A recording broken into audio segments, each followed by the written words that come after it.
Virus का होता है gain of function. Gain of function यानी कि एक वायरस जो भी है उसकी कुछ कैरेक्टरिस्टिक्स होती हैं। अ, उसको आप लेबोरेटरी में और ज्यादा उसको विशियस और ज्यादा खतरनाक बना दें, जितना वो है नहीं उससे 10, 20, 50, 100 गुना ज्यादा उसको और डेंजरस बना दें। इसको कहते हैं गेन एक्सप्लोजिव। ऐसे होते हैं, मैं आपको बड़ी एक लोगों को बड़ी अजीब हैरत अंगेज बात लगेगी। आप प्लास्टिक एक्सप्लोजिव लेके उसको आग लगा दीजिए माचिस से, वो आराम से जलेंगे। दे बर्न लाइक फायरवुड, वो फटते नहीं है। पर वो प्लास्टिक एक्सप्लोजिव तभी फटेगा या आरडीएक्स तभी फटेगा जब उसके अंदर एक डेटोनेटर लगाया जाएगा। ये इतना स्टेबल है कि आपने आग में डाल दिया तब नहीं फटेगा ये।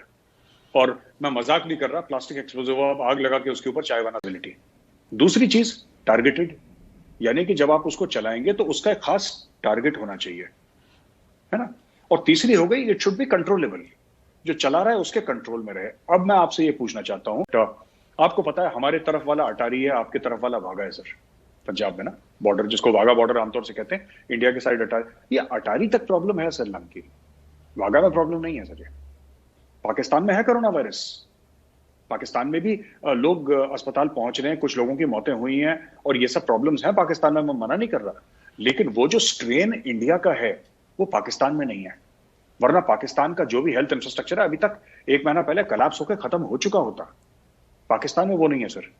यूपी में एक जगह गोरखपुर, जहां पे योगी आदित्यनाथ, जहां के ही hails from there and member of parliament भी रह चुके हैं वहां पे काफी बार योगी आदित्यनाथ। गोरखपुर के बगल में नेपाल है। इंडिया में ये गोरखपुर में है सर ये प्रॉब्लम, मौतें हो रही हैं गोरखपुर में, लेकिन नेपाल में नहीं है। तो मेरा ये कहने का मतलब है कि ये जो पूरी चीजें हैं इस वक्त, ये टारगेटेड भी है सर, ये स्टेबल भी है। ये हो ही नहीं सकती, ये हो नहीं सकती, क्योंकि मैं खुद बता रहा हूं आपको कि मेरे फादर हॉस्पिटल में थे।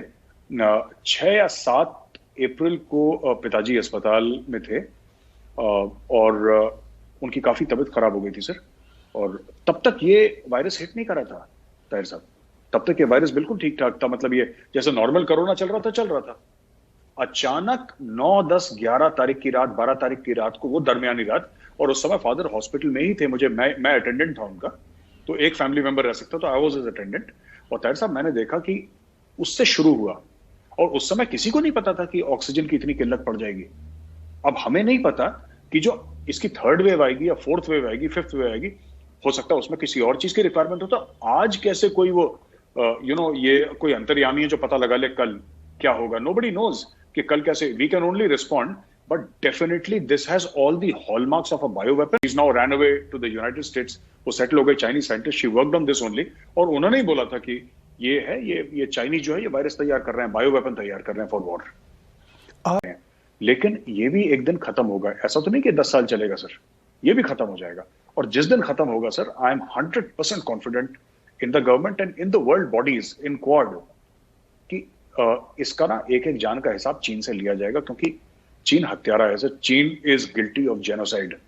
Covid is a bio weapon and China is guilty of genocide.